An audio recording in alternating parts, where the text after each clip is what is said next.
The boy had learned to follow smells. Not the sweet kind that once drifted from his mother's kitchen, but the sharp, bitter ones that told him where food might still exist, somewhere between decay and dust. The scent of old bread, oil, or even the faintest trace of something once alive. He could smell survival the way others once smelled home. He walked slowly through the gray ruins of what had been a town. The wind carried bits of ash that brushed against his cheeks like snow. Broken windows sighed when the breeze passed through them. Somewhere in the distance, a tin roof clattered, echoing across the emptiness. His boots, two mismatched pieces of leather held together by wire, scraped over gravel. Beside him trotted Lumo, his dog, lean, with a scar over his muzzle and a spirit that refused to die. Every few steps, Lumo stopped, sniffed the air, then glanced back, as if to say, "This way, little one." They understood each other without words. They had to. Words had no warmth anymore, only companionship did. The boy, no older than 10, carried a tin can tied to his belt. Inside it rattled 3 buttons, a nail, and a few crumbs of something hard. He kept them not for their use, but for the sound. It reminded him he still had something to hold. Hunger, after all, was quieter than silence, and he feared silence most of all. He passed a row of burned-out trucks, their skeletons black and frozen. The sky hung low, the color of dirty wool. In the air lingered a smell of smoke and metal, of winter refusing to end. His stomach growled, but he only pressed a hand against it and whispered, "Not yet." He had learned to speak to his hunger like a wild animal, calm it, until mercy came. From the far end of the street came the sound of dripping water. He followed it, turning down a narrow path where the wind grew colder. There, behind a collapsed bakery, stood an old factory dumpster, half buried in snow. Its lid was crooked, and from beneath it rose the foulest stench he had ever known. Lumo stopped, hackles raised. The dog growled softly. The boy crouched beside him. "Easy," he whispered. "Just the smell." But Lumo didn't move. His ears twitched, and his nose pointed toward the dumpster's base. Something had caught his attention, not fear, but curiosity. The boy approached. The metal surface was sticky with old oil and frost. He gripped the edge and pulled the lid open. Inside, layers upon layers of ruined things, broken glass, twisted cloth, pieces of burnt paper, and what might once have been food. The smell hit him hard, making his eyes water. Still, he climbed up, holding his breath. He searched with his hands first, slow, careful movements through the filth, feeling for anything that could be eaten or burned. Every texture told a story, the soft crumble of ash, the sharp edge of tin, the brittle crunch of old leaves. His hands were numb, yet his heart pounded as if it knew what to hope for. Lumo barked once, low, urgent. The boy looked down at him. "What is it, boy?" The dog circled the dumpster, whining, digging at the snow near one corner. The boy climbed down and knelt beside him. The snow was crusted with dirt, and beneath it, something hard and wooden was buried deep. He began to dig with his hands, ignoring the sting of the cold. Bit by bit, the shape revealed itself, not a log or crate, but a small wooden box, wrapped in rotting fabric. He froze. The world around him fell quiet, except for the steady rhythm of his own breath. The box was no bigger than a loaf of bread. Its lid was sealed shut with a thin strip of leather. The boy looked at Lumo, who wagged his tail once, then sat. It felt as if time itself had stopped to watch them. He brushed the snow away and cradled the box against his chest. It was lighter than he expected, almost empty. But even in that cold air, he felt warmth through the wood, as if something inside still remembered being touched by human hands. He glanced at the sky, a dull gray ceiling closing in, and whispered, "Maybe this is what we were meant to find." Lumo pressed his nose against the box, sniffed, then looked up at him with quiet trust. The boy smiled faintly, a fragile curve on a face too young to have known so much hunger. As they walked away, the wind shifted, carrying the smell of something cleaner, faintly sweet, almost like flowers. The boy turned once more toward the dumpster and whispered to no one, "Thank you." The world gave no answer, but the snow began to fall again, gently this time, like a prayer being said over a sleeping child. Candle, if this story touches your heart, don't forget to subscribe to help us reach 1,000 hearts listening to these stories. Tell us where you're watching from. Morning came slow, like a reluctant candle refusing to burn. The light did not rise, it leaked, pale, colorless, sliding through the fog that clung to the ruins. Every sound was distant, softened by ash and snow. Even the boy's footsteps seemed afraid to echo. He and Lumo moved carefully through what had once been a street. The buildings leaned like old men who had lost the strength to stand straight. Rust had eaten everything, railings, fences, doors, turning them into brittle bones of a world that used to breathe. Somewhere under the frost, a bicycle wheel turned lazily in the wind, squeaking as if remembering the laughter that once followed it. The boy stopped beside an old bus half buried in mud. Its windows were shattered, its seats covered in moss. He pressed his small hand against the cold metal and whispered a single word, "Before." He didn't know why he said it, maybe because the air felt full of ghosts, and silence needed company. He climbed inside. The smell of rust and damp cloth filled his nose. Faded posters still clung to the walls, faces smiling, promises written in a language he couldn't read anymore. He sat on one of the seats, listening to the hum of the wind as it passed through the cracks. For a moment, he closed his eyes and tried to imagine the voices that once filled this place, mothers, soldiers, children, all speaking at once.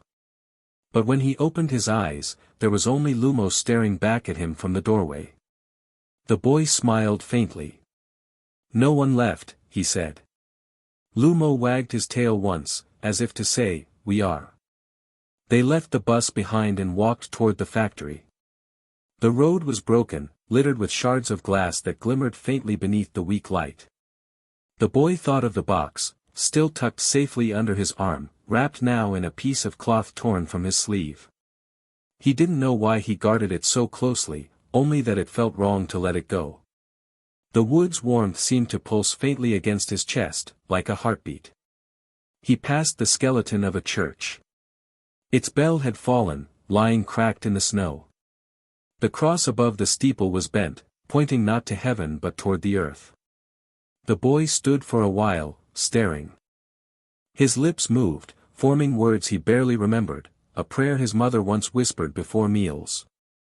It came out uneven, broken, yet the sound of it filled him with a strange peace. Lumo whined softly. The boy nodded.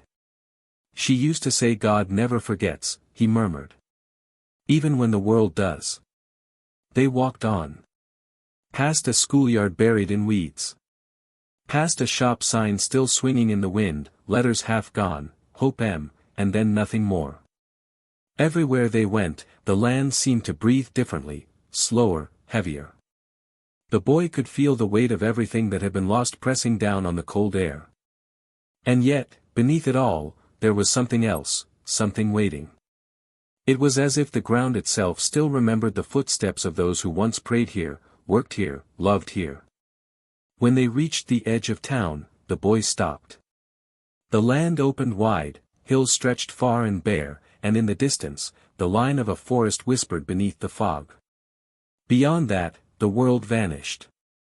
He knew there were others out there, maybe camps, maybe villages still alive, but the path to them was uncertain, swallowed by snow and war. He had wandered too long to trust any road that promised safety. He sat on a broken fence and let the wind brush his face. It smelled of iron and distant smoke. His stomach ached again, twisting with hunger. He looked at Lumo. "You'll have to find something today," he said softly. "We can't eat prayers." The dog tilted his head, ears pricking. Then, with a short bark, he trotted off toward the field, nose low to the ground. The boy watched him go, smiling weakly. The world might have forgotten how to be kind, but the dog hadn't. He still searched, still believed that something could be found. The boy leaned back, watching the gray sky. Tiny flakes of snow began to fall, light as breath. He caught one on his finger and watched it melt into nothing. For a moment, he imagined it turning into a seed instead, something that could grow. He didn't know why that thought came to him, but it made his chest ache in a way that wasn't hunger. He reached inside his coat, touching the box again. Its edges were smooth, the grain dark and polished by time. He whispered to it like one speaks to an old friend, "Maybe you remember what I've forgotten." And as he sat there, a faint sound rose from the distance, the echo of Lumo's bark, sharp and excited. It came again, louder this time. The boy stood up quickly, heart racing. Something in the dog's voice was different, not hunger, not fear, but discovery. He began to run. The wind rushed past his ears, scattering the snow from his hair. He could see Lumo ahead now, standing beside the old dumpster once more, tail wagging furiously. The dog barked again, digging into the snow near the same corner where the box had been found. The boy slowed, breath heavy, eyes wide. "What is it this time, boy?" he whispered. The dog only kept digging, faster and faster. The ground was hard, frozen, but the dog's paws moved with desperate joy. Something else was hidden there, something the boy hadn't seen before. The world around them was silent, watching. Even the wind held its breath. The boy knelt beside his dog, brushing away the dirt, and together they unearthed another shape in the snow, smaller, colder, and made of something that gleamed faintly beneath the gray light. It was metal. Candle, if this story touches your heart, don't forget to subscribe to help us reach 1,000 hearts listening to these stories. Tell us where you're watching from. The wind had voices. At least, that's what the boy believed. It never spoke in words, only in murmurs, sighs, and the faint hum that moved between the trees or through the cracks of empty walls. But when he listened closely, when he stilled his breath long enough, he swore he could hear it whisper things that sounded like hope. He stood now beside the dumpster, the one where the dog had found the wooden box. The snow around it was disturbed again, small holes and claw marks everywhere. Lumo circled the metal container, nose pressed to the frozen earth, tail wagging fast. The boy watched as the dog stopped and pawed at something half buried beneath the frost, a piece of dull, bent metal shaped like a small cross.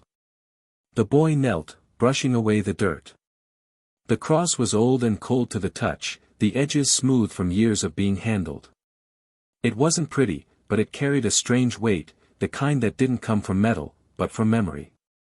He turned it over in his hands, then looked toward the horizon, where the sky stretched pale and endless. "Is this what you wanted us to find?" he whispered to no one in particular.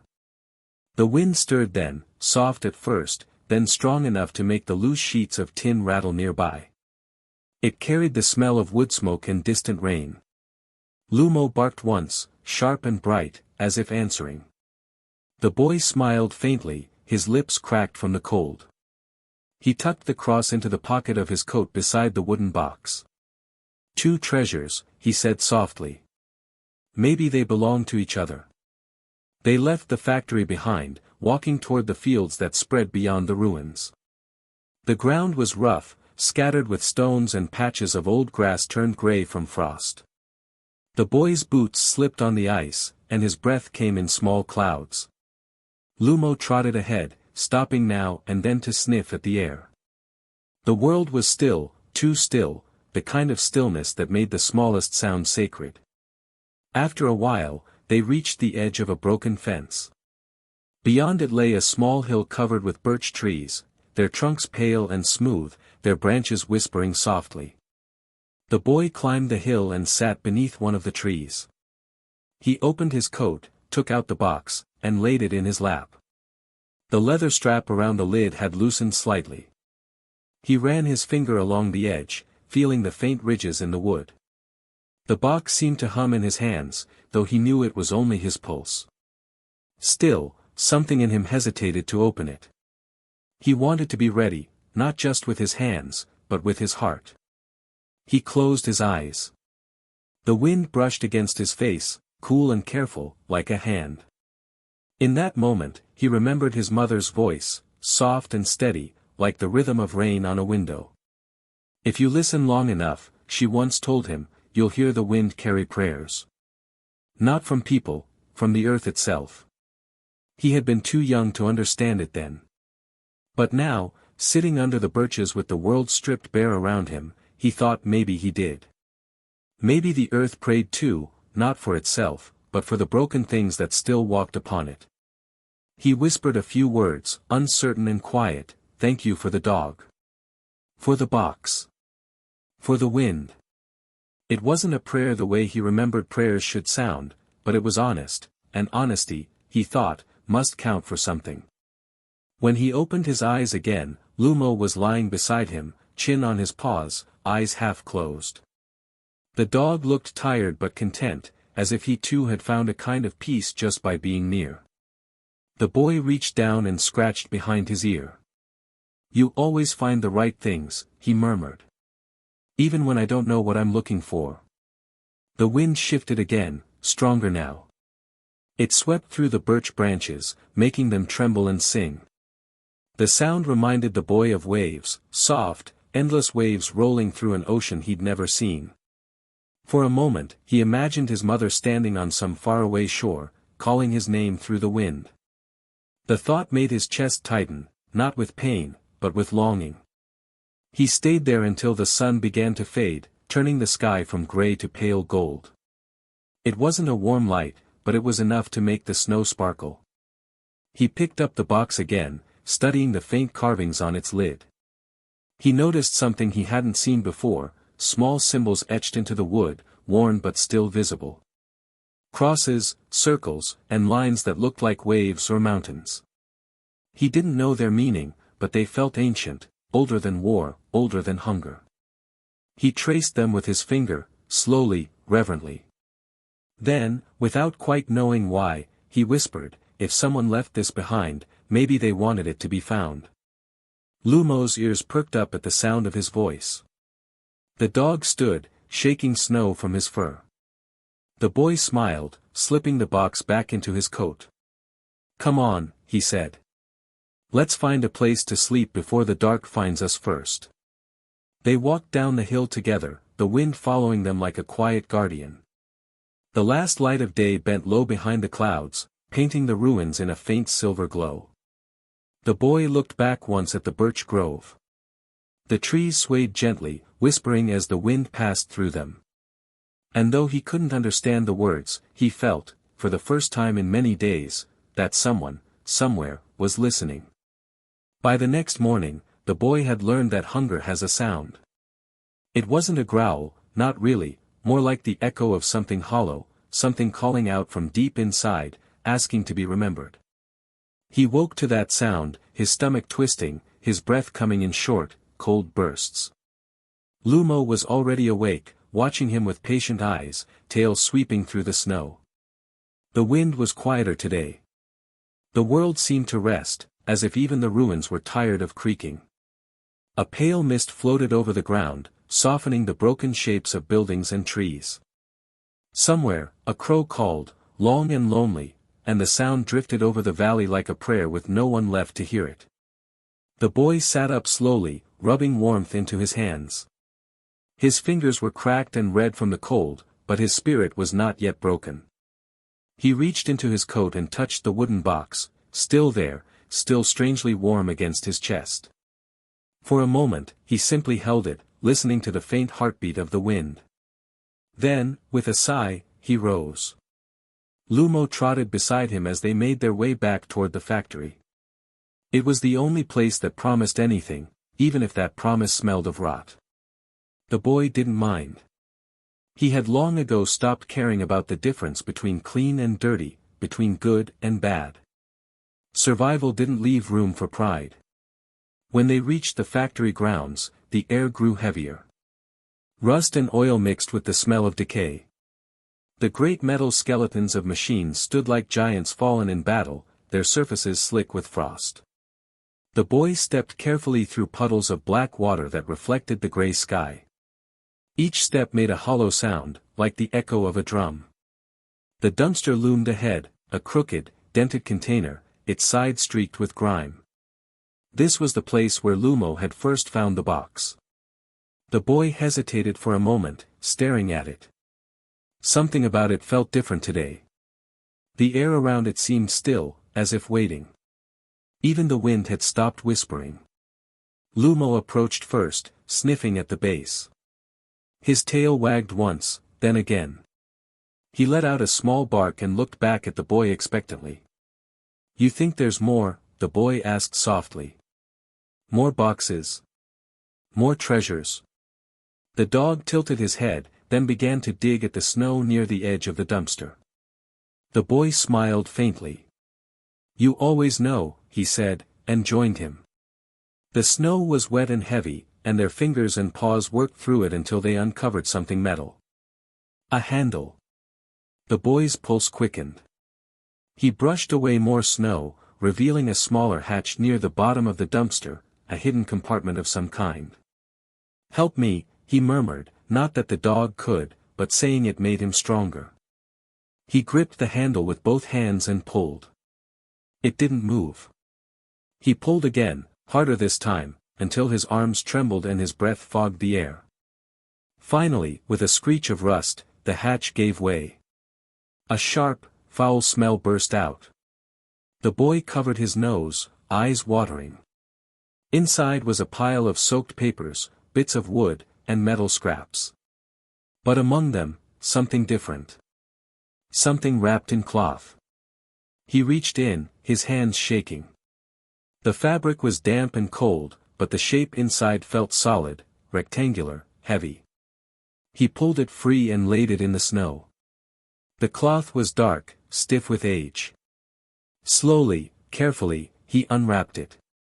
Inside was another box, smaller than the first, made of metal this time. Its surface was etched with the same strange symbols he had seen carved into the wooden one, crosses, waves, circles. But this box was locked shut. A single keyhole gleamed faintly in the dull light. The boy stared at it, his heart thudding. Lumo barked once and stepped closer, nose twitching. "Locked," the boy whispered. "Of course it is." He ran his finger along the carvings, feeling the cold bite of the metal. Maybe the key's gone, or maybe it's waiting. He sat back on his heels, studying the box. The fog drifted lower now, curling around their feet. Somewhere beyond the factory walls, a piece of metal fell with a hollow clang, a sound that echoed through the silence like a warning. The boy looked around, suddenly aware of how alone they were. But then the wind returned, gentle this time, and moved through the rusted beams, making them sing in low tones. It was almost music. The boy listened, and in that strange melody, he heard something that felt like reassurance. He closed his eyes, whispering, "You've shown me this for a reason. I'll wait until I understand." When he opened his eyes again, snowflakes had begun to fall, slowly, like feathers drifting down from heaven. He brushed a few off the metal box, then pressed it to his chest.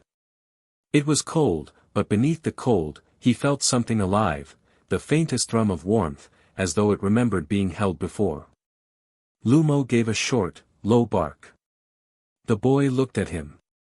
The dog was staring toward the distant road, his ears perked. For a brief second, the boy thought he saw movement there, a figure, perhaps, vanishing into the mist. He blinked, but the shape was gone. He shivered. The world had eyes again. "Come on," he said quietly. "Let's go before the dark catches us." They turned back toward the hills, leaving the factory behind. The boy carried both boxes now, one of wood, one of metal, clutched close to his heart. The snow followed them like soft ash, covering their footprints almost as soon as they were made. And though he didn't yet know it, everything that mattered, every secret, every mercy, was waiting inside those boxes, patient as faith. The wind that morning carried a strange stillness, the kind that comes just before something happens. The boy could feel it in the air, as if the world itself were holding its breath. The snow under his boots gave a soft, crisp sound with each step. Lumo walked ahead, nose close to the ground, tail swaying with quiet purpose. They had returned once more to the factory. Something inside the boy had told him they weren't finished there. He didn't question that feeling anymore. The wind spoke in ways he couldn't explain, gentle nudges, sudden chills, a scent that led his feet where logic would not. The sky hung low and heavy. A pale sun fought to break through the clouds but failed, turning the world into shades of iron and silver. The boy stopped near the dumpster again, breathing in the cold air. The smell of rust and oil still lingered, but beneath it, something faintly different, something warm. He looked at Lumo. The dog stood by the base of the dumpster, pawing at the snow, whining softly. "You found something again, didn't you?" the boy murmured. Lumo barked once, sharp and sure. The boy knelt beside him, brushing away the snow until his fingers touched something coarse and uneven. He cleared more of the frost, revealing the corner of what looked like fabric. Old, gray, soaked through. He pulled at it carefully, the cloth tearing with a quiet rip, revealing what lay beneath. There, under layers of frozen dirt and garbage, was a small wooden panel, its surface worn smooth by time. The boy's pulse quickened. He dug faster now, until the entire piece came loose. It wasn't just wood, it was a lid, nailed shut, covering something buried deep in the ground. He looked at Lumo, who sat watching, tail flicking nervously. "Help me," the boy whispered, as if afraid to wake the ghosts of this place. He wedged a piece of metal under the edge and pried it upward. The nails gave way with a groan, one by one, until the lid lifted free. A smell rose, not of rot this time, but of dust, of age, of things long forgotten. Beneath the lid was a hollow space, and inside, something wrapped in layers of oiled cloth. The boy's hands trembled as he reached down. The fabric came apart easily, flaking into pieces. Within it was another box, larger than the two before, carved from dark wood, edges bound with brass. On its lid, the same strange symbols appeared, crosses, circles, waves, but now arranged around a single engraved word, barely visible through the grime: mercy. The boy stared, mouth slightly open. His heart pounded in his chest like a drum. Lumo whined again, tail tucked low, sensing the weight of the moment. The boy brushed away the dust with his sleeve. The word shone faintly in the light. He touched the lid, it was cold at first, then slowly warmed under his hand, as if waking from sleep. He whispered, "Mercy." The sound of the word on his tongue made something stir deep inside him, not memory, exactly, but recognition. His mother's voice echoed faintly in his mind, "Mercy is when love finds you even when you think you don't deserve it." He sat there in the snow, staring at the box, his breath fogging the air. For a long while, he didn't move. The world around him seemed to fade, only the faint hum of wind and the steady rhythm of his heartbeat remained. Finally, he reached for the latch. It was rusted, but with a bit of effort, it gave way. The lid creaked open. Inside lay a small bundle of letters, carefully tied with a red ribbon faded almost white. Beneath them, wrapped in linen, a silver cross, not large, but gleaming, untarnished, as though it had been protected by some quiet miracle. The boy lifted the cross first. It was beautiful in its simplicity, smooth, warm to the touch despite the cold. When he held it up, the faint sunlight broke through the clouds for the first time, catching the silver and scattering the light across the snow. He gasped softly. It was as if the world itself had been waiting for that light. Lumo barked, one sharp note, as if to mark the moment. The boy looked at him, eyes wide, and whispered, "We found it, boy. We really found it." Then, he turned his gaze back to the letters. His fingers brushed the ribbon, untying it gently. The paper was yellowed but intact, the ink faded yet still readable. The first line made his breath catch, "To my son, if you find this, it means the war has taken more than we could bear. But know that love never dies where faith still breathes." His throat tightened. He ran his finger over the words, feeling them as much as reading them. The letters were not to him, and yet every word seemed written for his heart alone. He read another line, barely whispering, "We left this place praying that someone kind would one day uncover what we could not save, our hope." The boy pressed the letter against his chest. His eyes stung, though no tears came. He was too cold to cry. Yet inside, something began to thaw, not in his body, but in his soul. He looked at the cross again, shining faintly against his small, dirty hand. For the first time in what felt like forever, he smiled, a fragile, trembling thing. He turned to Lumo. "You always find what matters, don't you?" The dog barked softly, tail wagging, and nudged the boy's knee with his nose. The boy closed the box gently, holding it close. He rose to his feet and looked toward the sky. The sun was breaking through the clouds now, weak, uncertain, but real. And for the first time in many days, he didn't feel lost. He felt found. For a long time after finding the letters, the boy didn't move. He sat in the snow with the box open before him, his small body bent over the fragile pages, as if afraid the wind might take them away. The world around him had fallen into stillness again, the kind of stillness that comes when something sacred is near. Lumo lay beside him, nose resting on his paws, eyes half closed. The dog seemed to understand the weight of the moment. The only sound was the faint rattle of the wind through broken glass and the soft creak of the box when the boy turned another page. The letters were written in delicate, looping handwriting, words of love, of faith, of longing.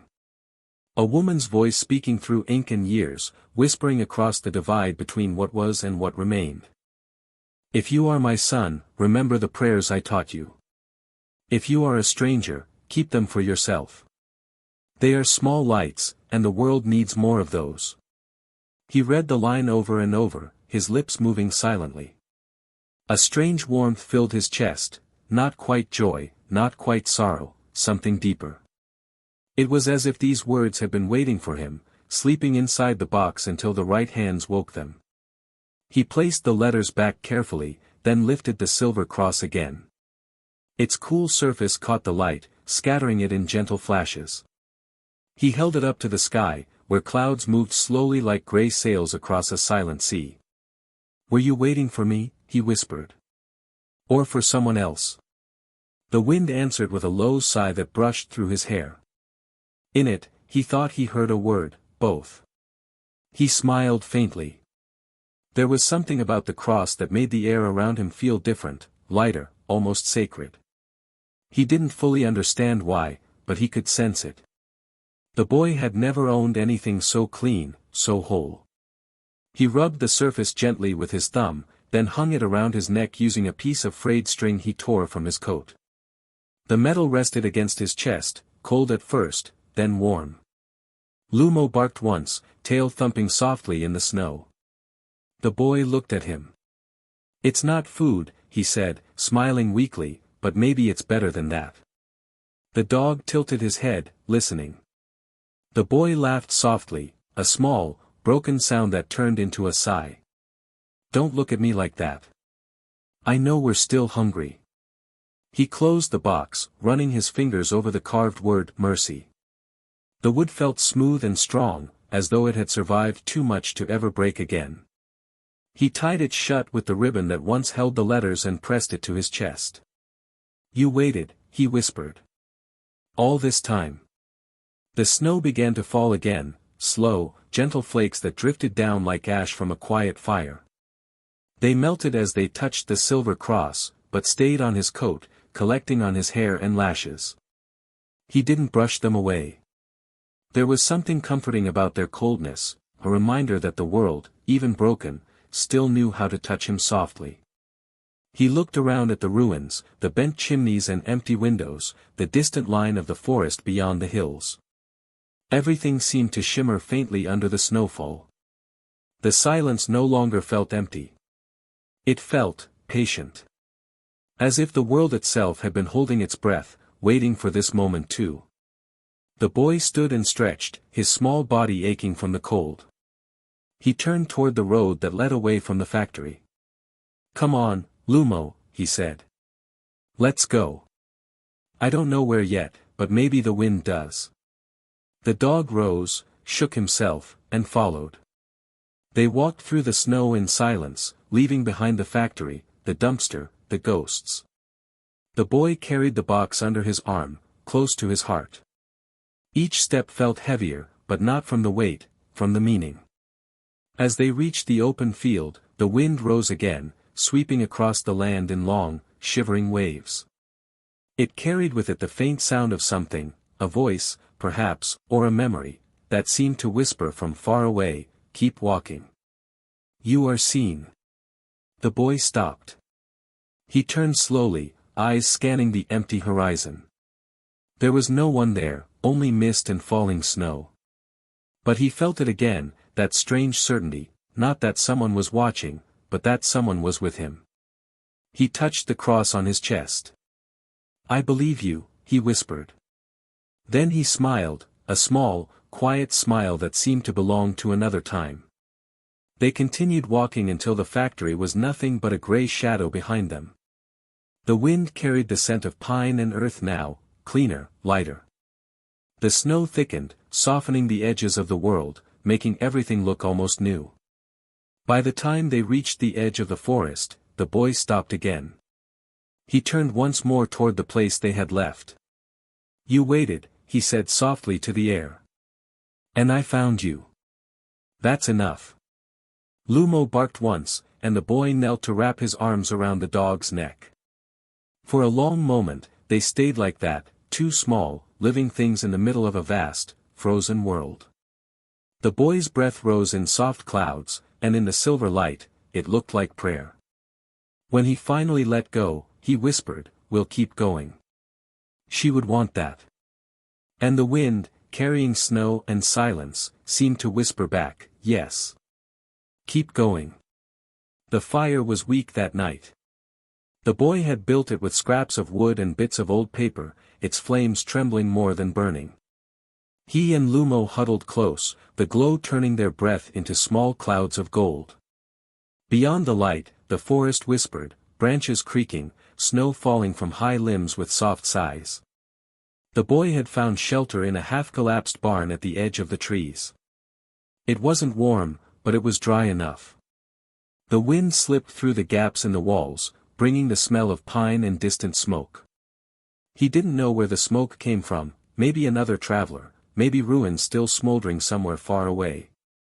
He tried not to think about it. He opened the wooden box once more, laying its contents before the firelight, the letters, the silver cross, and beneath them, something he hadn't noticed before, a small photograph, folded twice and tucked into the lining at the bottom. He held it carefully between his fingers. The edges were worn soft, the surface cracked. He smoothed it open on his knee. The image was faint but still clear enough to see, a woman standing in front of a cabin, her arms wrapped around a young boy. Her hair was light, tied with a ribbon. Her smile was quiet, full of peace. The boy beside her looked about his age, maybe younger. His eyes shone with that same calm light. For a moment, the world seemed to fall away. The boy's chest tightened. He traced the outline of the woman's face with one finger. "She looks like her," he whispered. He didn't know who her was, his memory had long since faded into fragments, but he knew the feeling that word carried. Warm hands. The smell of bread. A voice humming over the sound of rain. He turned the photograph over. On the back, written in that same delicate handwriting, were the words, "No matter how far the dark goes, love will always find its way back." The boy's throat closed. He looked at the photograph again.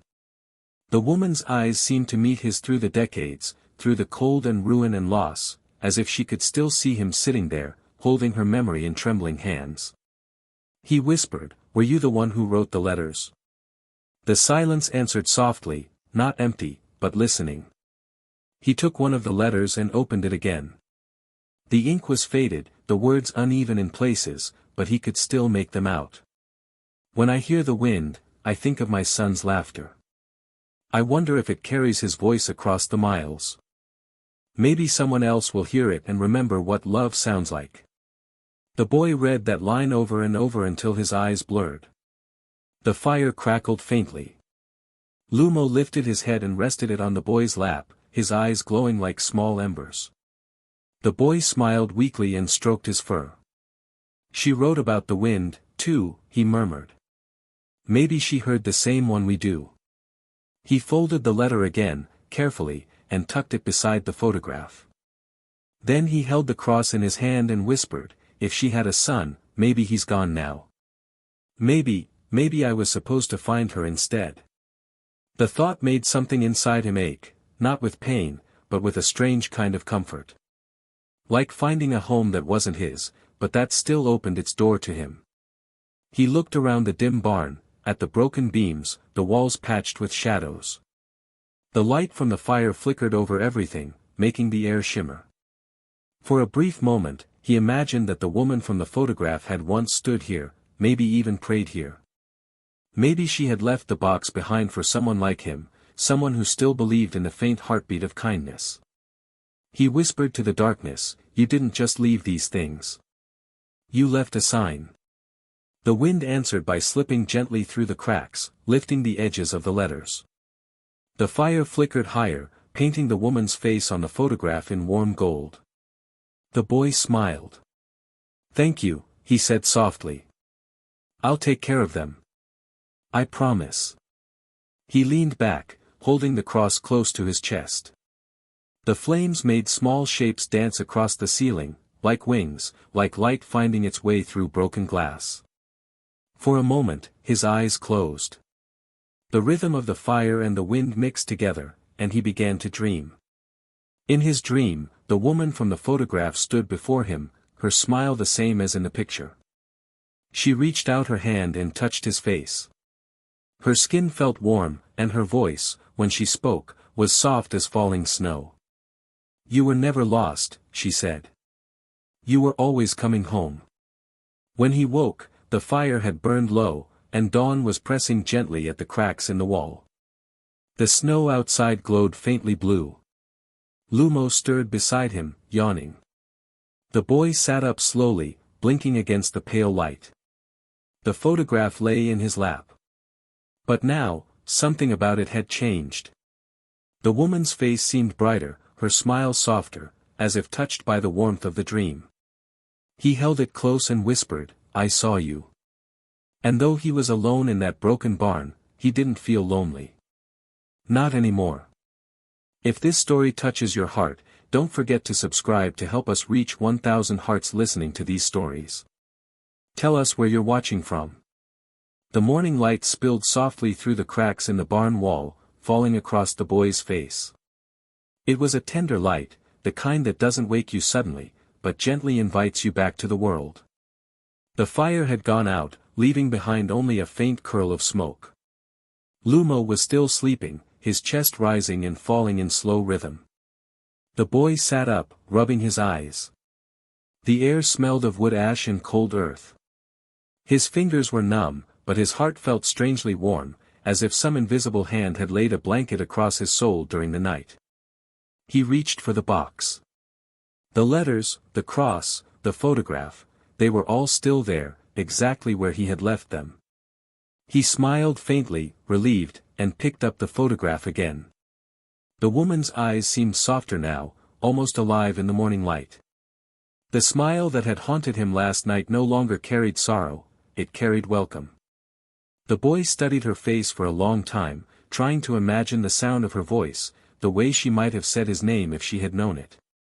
He whispered, you had a son once.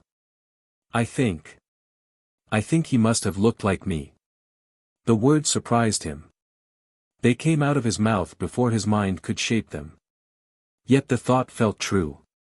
It fit perfectly into the empty space inside his chest where his own memories should have been.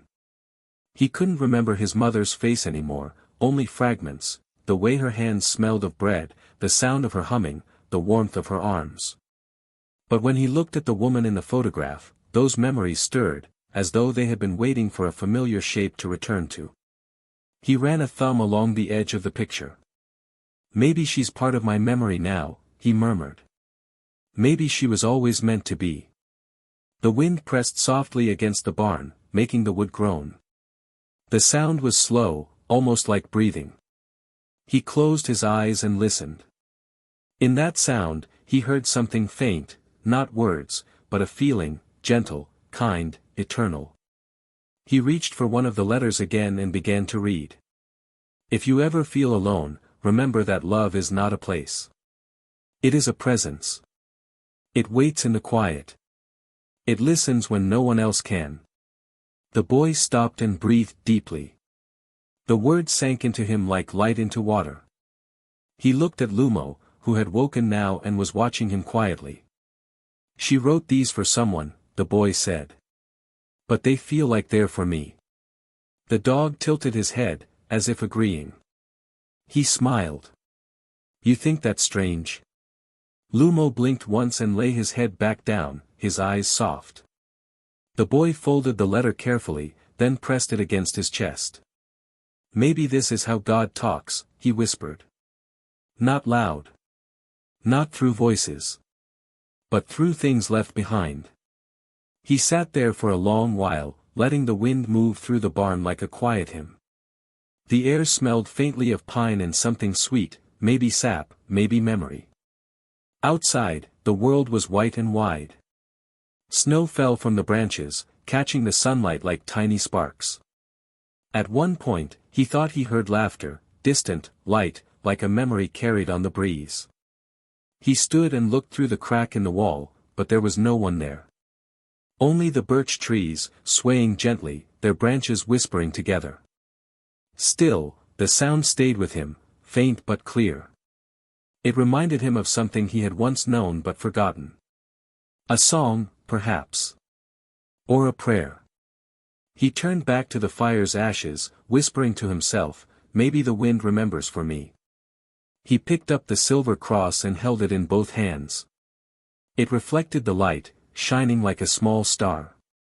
He could feel its warmth spreading through his fingers, steady and alive. If this was hers, he said softly, then maybe she's not gone. Maybe she's right here. Lumo barked once, tail wagging slowly. The boy laughed, his breath turning to mist. You believe it too, don't you? He put the cross back around his neck and stood. The air outside was colder now, but the sunlight had grown stronger. He stepped out into the open field, squinting at the brightness. His shadow stretched long across the snow, thin, fragile, but unmistakably alive. He walked a few steps forward, lifting his face toward the sky. The wind rushed past, gentle but firm, carrying with it a warmth that shouldn't have existed in such cold. It brushed his hair, touched his cheek, and moved through his coat like a familiar hand. The boy smiled. I can hear you, he whispered. I'll keep listening. Behind him, the barn stood silent, its old beams gleaming faintly in the sun. Inside, the letters lay folded and safe, their ink still breathing stories into the air. The photograph rested beside them, the woman's face turned toward the light. And though the boy didn't know it, the snow had drifted just enough to cover the ground where he had first found the box. The word mercy was buried again, not lost, only waiting for the next soul who needed to remember. The storm came without warning. One moment the sky was a pale blue-gray, heavy but calm, the next, it turned to iron. The wind rose like a living thing, sweeping through the trees with a deep roar that swallowed all other sounds. The boy felt it first as a tremor in the air, then as cold, sharp fingers tearing through his thin coat. He and Lumo had been crossing the valley, heading toward the low ridge that led to the mountains. The light had already begun to fade when the first flakes started falling, small and fast, spinning wildly in the wind. Within minutes, the air thickened with snow, blinding and relentless. Come on, boy, he shouted above the howl. We have to find shelter. Lumo barked once and pushed ahead, his fur whipped by the wind, his paws sinking deep into the drifts. The boy followed, half crawling now, half stumbling, his breath coming in sharp bursts. The snow bit at his face, turning every blink into pain. They reached the tree lean, the dark silhouettes of pines looming like pillars against the white fury. The boy ducked beneath the branches, the wind muffled for a moment. He pressed his hand against the rough bark of a tree and leaned in, gasping. His fingers were numb. His lips burned with cold. Every breath felt like swallowing glass. He looked down at Lumo, who was shaking the snow from his fur. The dog whined softly, then turned and started toward a deeper shadow ahead, a cluster of rocks at the base of the hill. "You found something?" the boy asked, his voice trembling. Lumo barked again, disappearing behind the rocks. The boy followed, dragging his feet through the snow until he saw it, a small hollow between the stones, just large enough for them both to crawl inside. He dropped to his knees and crawled in, pulling the dog close. The wind screamed outside, but inside the hollow, there was silence, a small, trembling silence that felt like a miracle. The boy curled up against Lumo, wrapping his arms around the dog's warm body. The heat from his companion seeped into him, slow and steady, like mercy itself. His hands ached, his skin raw and cracked, but he could feel life returning, faint but real. He took off his glove and reached beneath his coat. The silver cross was still there, warm against his chest despite the cold. He clutched it tight, whispering a prayer that was more breath than words. "Please, just a little warmth. Just one more night." Lumo shifted, pressing his head against the boy's shoulder. The sound of his breathing was deep, rhythmic, like the pulse of the earth itself. The boy closed his eyes, listening to the storm rage outside, the wind howling like 1,000 lost voices, the trees groaning under the weight of snow. It felt as though the world was being torn apart again. He tried not to think of his mother. But the memory came anyway, her hands lighting a candle, her voice singing softly against the thunder. She would whisper, "The dark can't swallow the light, my son. It can only hide it for a while." He mouthed the words now, his lips cracked and bleeding. "It can only hide it for a while." A loud crack split the night, a tree branch snapping somewhere nearby. The boy flinched, clutching Lumo tighter. The wind rushed through the forest like a scream, and for a heartbeat, he thought he heard something inside it, a howl, long and haunting. He froze. It came again. Not the wind, something else. Something alive. Lumo lifted his head, ears pricked. His body went tense. The boy held his breath. The howl rose once more, closer now, not angry, not wild, but mournful. It echoed through the storm, threading through the sound of the wind like a song. The boy whispered, "It's calling." Lumo barked once, low and uncertain. The boy stroked his fur. "No, stay. Don't go." But Lumo didn't move. His eyes were fixed on the entrance of the hollow, his body trembling between fear and instinct. The boy could feel it too, something pulling at him, something in that voice that didn't feel dangerous, only lonely. He crawled to the edge of the hollow and peered out. The storm had eased slightly, the snow fell slower now, swirling like ash. Through the curtain of white, he thought he saw movement, a dark shape standing among the trees, far but visible.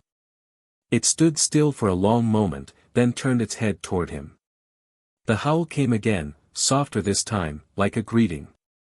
The boy whispered, "It's a wolf." Lumo growled quietly, pressing against his leg. But the boy didn't feel fear. The animal stood tall, its coat dusted with snow, its eyes faintly glowing in the moonlight that managed to slip through the clouds. There was a calm in its stance, a strange nobility. The boy held up the silver cross. The wolf tilted its head slightly, then lowered it, as if in silent acknowledgement. Then, without another sound, it turned and walked away into the storm. The boy watched until it vanished completely. The snow fell harder again, erasing the paw prints as fast as they were made. He whispered, "Thank you," though he didn't know why. When he crawled back inside, Lumo licked his face, whining softly. The boy laughed weakly. "It's all right. He was just passing through." He held the cross once more and closed his eyes. Outside, the wind began to fade, replaced by the gentle rhythm of falling snow. The storm was dying, or maybe it was only resting. The boy drifted toward sleep, his body trembling less now. Before his mind slipped away, he heard one last sound, not the howl, not the wind, but something deep inside the silence, a voice, soft and steady, whispering through the dark. Even the storm must kneel before mercy. And in that small hollow of stone and warmth, the boy dreamed not of hunger, but of home. When the boy awoke, the world was silent again. Not the hollow silence of despair, but the kind that feels like breath held between two prayers. The storm had passed. The air was clear, sharp, alive with the scent of snow and pine. The sky above the trees glowed pale blue, and the sun, faint but steady, poured light over the valley. Lumo was already awake, standing near the mouth of the hollow. Frost sparkled on his fur, and when he turned his head, the sunlight caught his eyes, making them shine like amber glass. The boy smiled weakly and reached out to touch him. "We made it," he whispered. He pulled himself up, joints stiff, body aching from the cold. The silver cross against his chest was warm, impossibly warm. He pressed his palm over it, feeling its small, steady heat. It reminded him of the fire that had gone out, of the photograph, of the voice in the wind that had said, "Even the storm must kneel before mercy." He didn't know how long he stood there, staring out at the white valley. Time didn't seem to move anymore, it only breathed. Finally, he turned to Lumo. "We have to go back," he said softly. "There's something waiting for us." The dog wagged his tail once, that same silent agreement he always gave when the boy spoke of things beyond reason. Together they began the walk down the slope, through the snowfields, toward the broken factory that sat quiet and gray in the distance. The journey back was slow. The snow was deep, and every step sank with a soft crunch. The sun climbed higher, melting thin streams of water that ran down the rocks like silver threads. Crows watched from the treetops, their cries echoing faintly. By the time they reached the valley floor, the boy's legs were trembling. But when he saw the old dumpster again, crooked, rusted, familiar, something inside him steadied. The wind had shifted since the storm, it carried the smell of wet earth and metal, and something faintly sweet beneath it, like the memory of bread. The boy stopped in front of the dumpster. Its lid hung open slightly, filled now with a thin layer of snow. The marks of his last digging were still there, half buried, half visible. He looked at them quietly, then at Lumo. "You brought me here for a reason," he said. "There's more."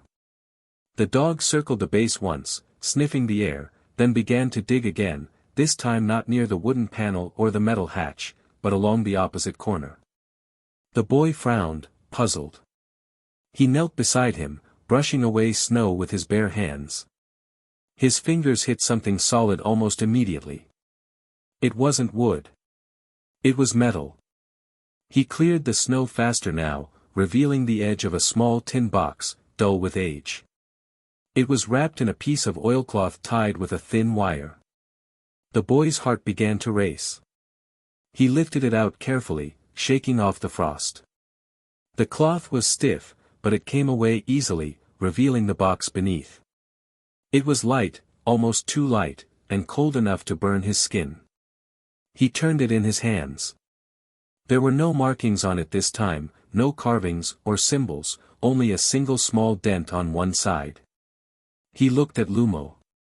"You sure?" he whispered. "You sure this is what we came for?" The dog sat down, tail still, eyes fixed on the box. The boy took a deep breath and pried the lid open.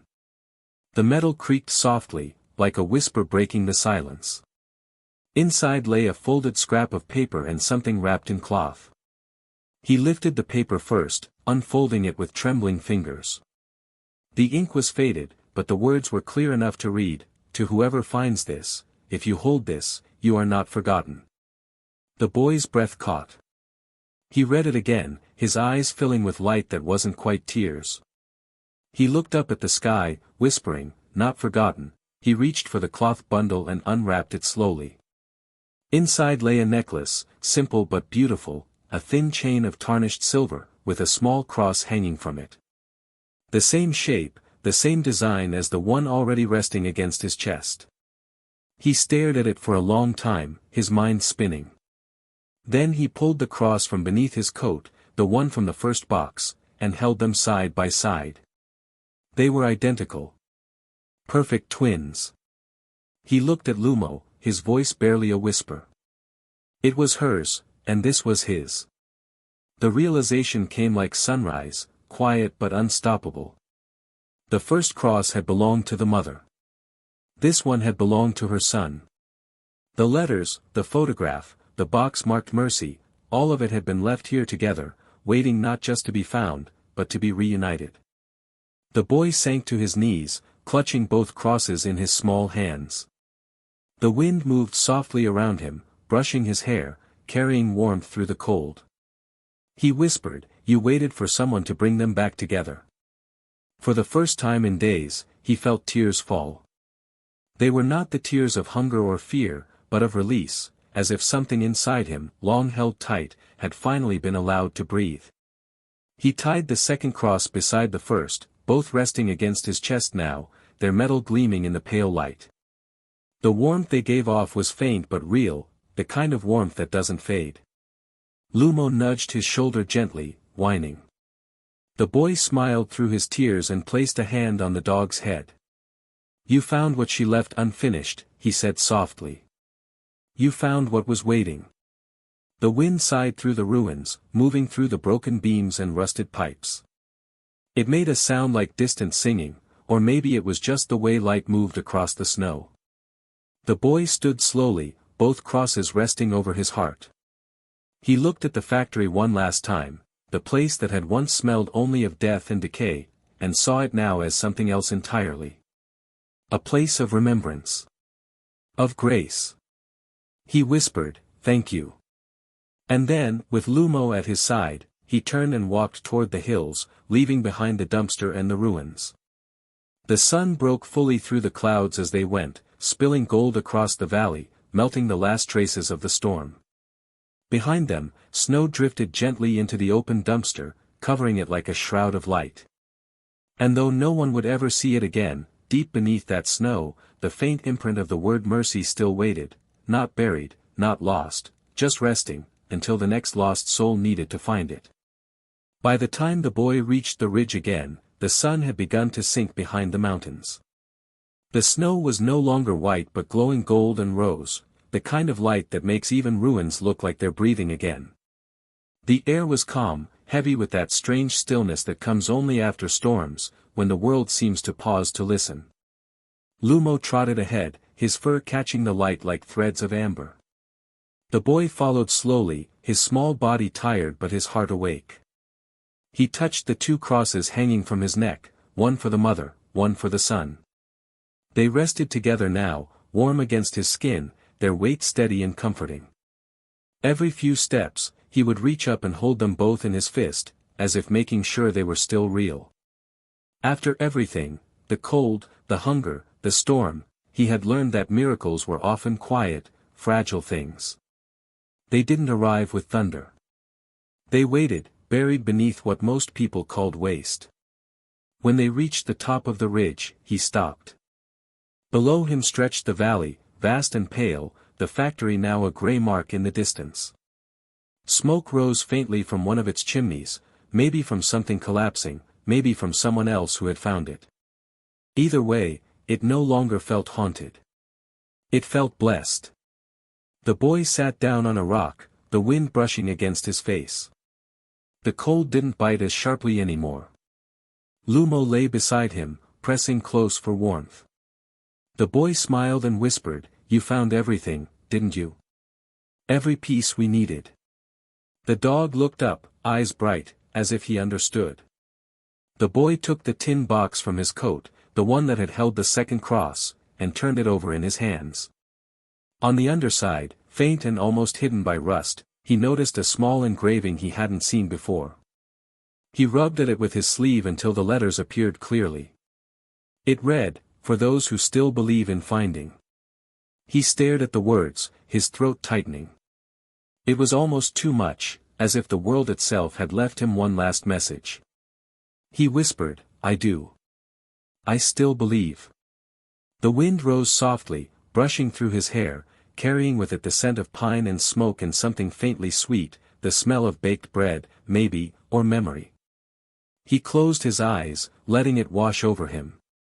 For a moment, he saw it all again, the woman in the photograph. The boy beside her. The boxes hidden beneath the waist. The letters filled with prayers. The storm, the howl, the silver cross glowing in the dark. And beneath it all, the steady rhythm of Lumo's heart, the sound that had guided him through every silence. He opened his eyes. The sky was deepening into evening now, streaked with violet and gold. He felt peace, fragile, trembling peace, but real. It was the kind of peace that doesn't come from answers, only from understanding that some mysteries are not meant to be solved, only lived. He reached into his coat and pulled out one of the letters, the one that had first called to him. He unfolded it and read it aloud softly, his voice barely louder than the wind. If you find this, know that love is never lost. It only changes hands. It waits, even in places where no one thinks to look. He folded it again and smiled. You were right, he whispered. It waited, and we found it. Lumo barked once, sharp and happy. The boy laughed, the sound surprising even him. It was a bright, honest laugh, the kind that had been missing from the world for too long. The echo of it drifted down into the valley, where the light was fading into twilight. He stood, holding the tin box in one hand. With slow care, he buried it beneath a patch of soft snow beside the ridge. He pressed the earth flat with his small hands, then made a mark over it, a simple cross drawn with his finger. There, he said softly. Now someone else can find it someday. Maybe it will help them too. He straightened and looked out at the horizon. The sun was gone now, but a faint glow still lingered, the last light clinging to the world like a promise. The boy turned to Lumo. You know what you did, don't you? You found hope. You found what everyone forgot to look for. Lumo barked again, wagging his tail, then pressed his head against the boy's knee. The boy knelt and hugged him tightly, burying his face in the dog's fur. Thank you, he whispered. For finding me too.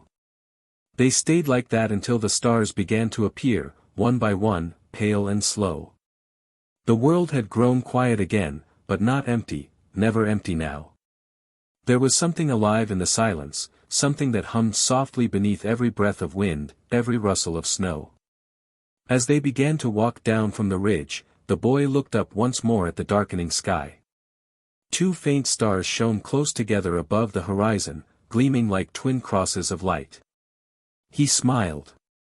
Look, Lumo, he said softly. They're watching over each other. And with that, they disappeared into the silver-blue dusk, a boy, a dog, and two crosses glimmering over a world that was slowly remembering how to hope again. Dawn came softly, not in gold or fire, but in silver and breath. The night had been long, the kind that stretches across the soul and tests the small lights within it. But when the boy opened his eyes, he found the world washed clean. The snow glittered faintly beneath a sky of pale blue. The wind was still asleep. The air smelled of frost and something new, something alive. He sat up slowly, blinking at the light. Lumo was already awake, sitting a few paces away, watching the horizon. His ears twitched, his breath rose in small clouds. The boy smiled faintly. You always wake before me, he whispered. Maybe you don't need dreams anymore. He pulled the two silver crosses from under his coat. They caught the first rays of sunlight, gleaming faintly against his chest. For a long moment, he simply watched them shine. Then, with small fingers, he untied one, the cross that had once belonged to the sun. He held it up, the light bending through it like a quiet flame. This one's yours now, he said softly to Lumo. You found it. The dog tilted his head, watching him. The boy smiled and tied the cross around Lumo's neck with a piece of leather cord. The metal rested against the dog's fur, shining faintly as he moved. "Now we both carry them," the boy whispered. "Her and him. Mother and child. Maybe they're together again now." He stood, his body aching but steady. The snow crunched beneath his boots as he walked to the edge of the ridge. Below, the valley stretched wide and endless, bathed in light. The factory was almost invisible now, just a shadow in the distance. Everything that had once felt haunted now looked like memory instead of pain. He took a deep breath. The air burned his lungs, but it felt clean, so clean that he laughed softly through the sting. "It's like the world forgot to die," he murmured. Lumo barked once, as if agreeing. The boy looked up at the sky. A single bird, dark and small, flew overhead, wings slicing through the brightening air. He followed it with his eyes until it vanished beyond the clouds. "Even they came back," he said. "Maybe everything does, one day." He reached into his pocket and pulled out one of the letters, the last one he had not read. The paper was thin, nearly transparent with age. He unfolded it carefully. The handwriting was smaller, weaker, but still clear. He read aloud, voice trembling, "If the one who finds this still walks under the same sky I once prayed beneath, then know this, the war may end, the walls may fall, but love, real love, leaves fingerprints on time. You will feel them when you are lost. Follow them home." He lowered the paper slowly. His lips trembled, not from cold but from something larger, something that filled his chest until it ached. He whispered, "I found them. I followed them." The wind stirred then, rising from the valley like a sigh. It carried warmth, soft and invisible. It brushed through his hair, fluttered the letter in his hand, and touched the crosses against his chest. The sunlight caught the metal, sending a shimmer across the snow. For the first time, he didn't flinch from the brightness. He let it cover him. He closed his eyes, letting the warmth sink in. For the first time, he didn't feel small or forgotten.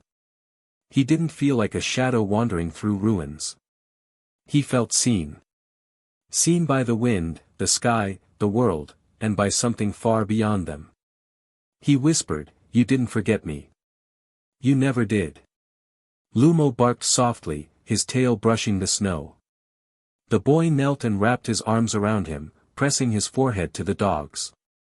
"We're going to keep walking," he said. "Until the sky runs out. Until we find what comes next."